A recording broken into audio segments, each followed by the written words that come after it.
Hello, everyone. This is Mr. McMillan, and I'm here with the continuation of the notes on determining congruence.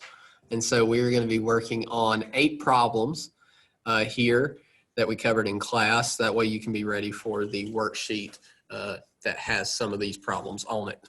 So let's look at number 1. If the triangle KRX is congruent to triangle BEF, what is the measure of angle K?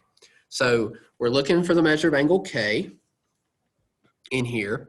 And we notice that KRX is a triangle.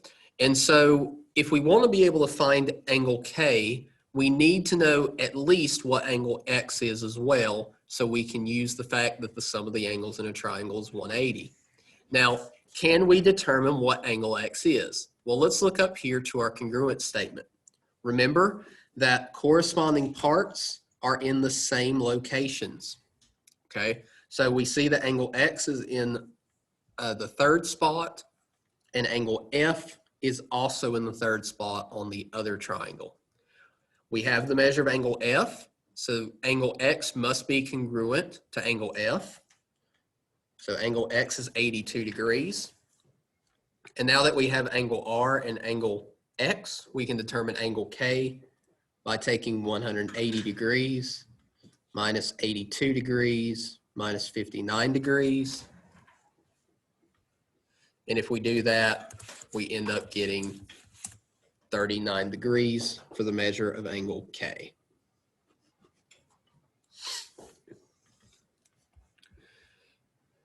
All right.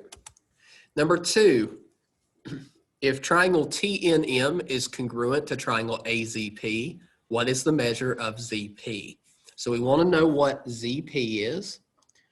So we have 2 triangles here and we know they're congruent. So ZP is in the second and third spots. So the corresponding side in the second and third spots is NM. And we know the measure of NM to be 11, which would be the same as ZP. So ZP is congruent to NM, which means that ZP is equal to 11. Number 3, if triangle LTM is congruent to triangle BCD, what is the perimeter of triangle BCD? So the key thing here is we need to make sure we know all of the sides of triangle BCD because we want to determine the perimeter. Now remember, the perimeter is all of the sides added together. So we need to find what BC is. Well, BC is in the first and second spots, and LT is in the first and second spots. So BC has to be congruent to LT, which means that BC is 19. Then we want to find DC. DC is in the second and third spots, and TM is in the second and third spots. So DC is equal to 28. Then we take our perimeter. We take 20 plus 28 plus 19. And when we do that, we end up getting 67 for our perimeter. Similarly, in number 4, it says if triangle RHF is congruent to triangle DGW, what is the perimeter of triangle RHF? So again, we're looking for the perimeter. So we need to find the side RH and RF. Well, RH is in the first 2 spots. DG is in the first 2 spots. So RH is the same as DG, which is 9. Then we need to find RF. RF is in the first and third spot. DW is in the first and third spot for the other triangle. So DW is 10, so RF is also 10.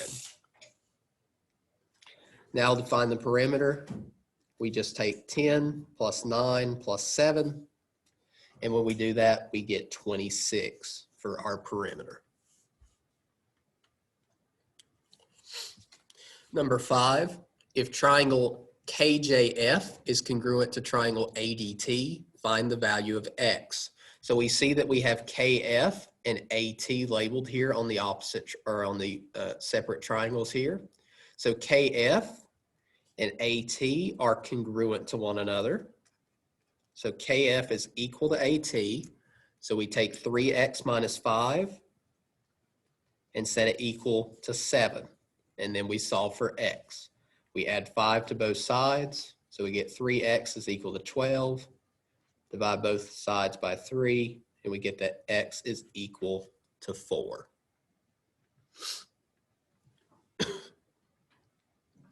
Number 6, if triangle CKL is congruent to triangle PKR, find the value of x and y. So we're going to find x first, and then we'll find y.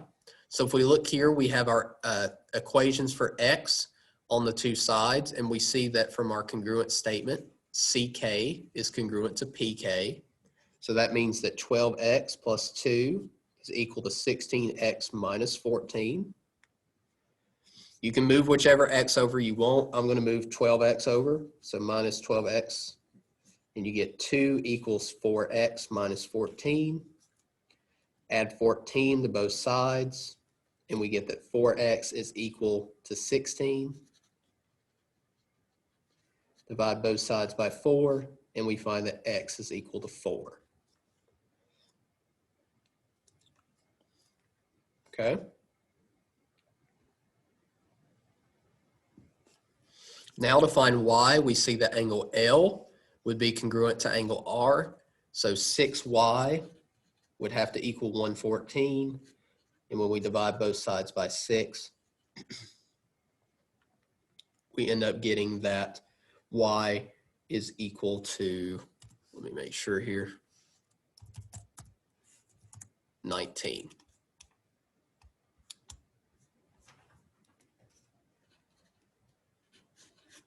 So x is 4, y is 19.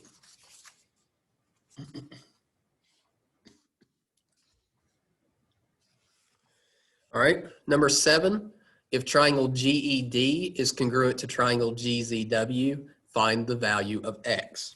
So we have 9x minus 4 here on GE, and GE, according to our congruent statement, is congruent to side GZ. So GE is equal to GZ. So we take GE, 9x minus 4, and set it equal to GZ, which is 18. Then we solve for x. Add 4 to both sides, and we get 9x is equal to 22. Then we divide both sides by 9, and we get that x is equal to 2.4 repeating. You can also leave it as 22 over 9. That's fine. And another thing you can write it as 2 and 4 over 9.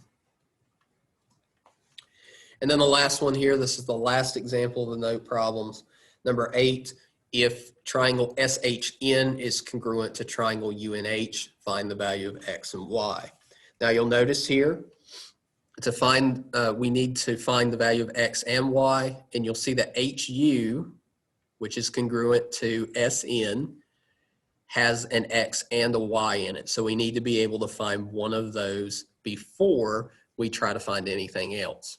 Well, we see that SH is congruent to UN, and they both have only x's in them. So we can take 4x minus 11 equal 2x plus 27. Subtract 2x from both sides, and we get that 2x minus 11 is equal to 27. Add 11 to both sides, and we get that 2x is equal to 38. Divide both sides by 2, and we get that x is equal to 19. Now that we know x, we can determine y. So we know that HU is congruent to SN. So x plus y is equal to 42. We're going to plug in our x here. X is 19, so 19 plus y is 42. Subtract 19 from both sides, and we get that y is equal to 23.